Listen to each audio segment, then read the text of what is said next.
Hey Google, turn off Batman signal.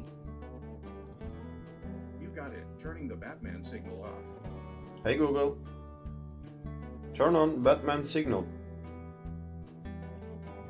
Sure, turning on the Batman signal. Hey Google, set Batman signal 100%. Sure, setting the Batman signal brightness to 100%.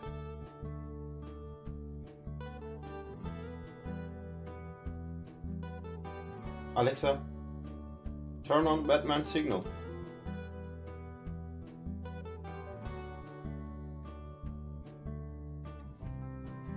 Turn off Batman signal.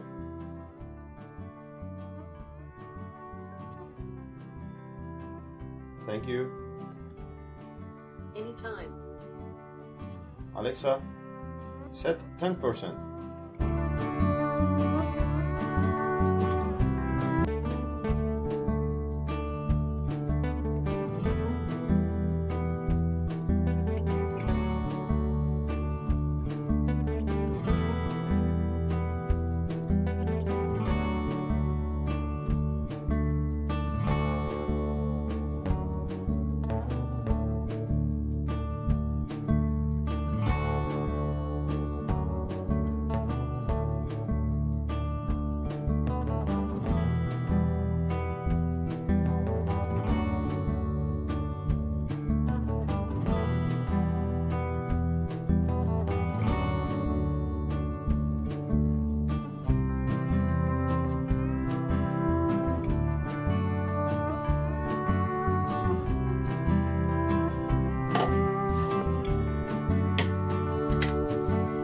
Bunları da kullanarak dekoratif bir aydınlatma yapacağız.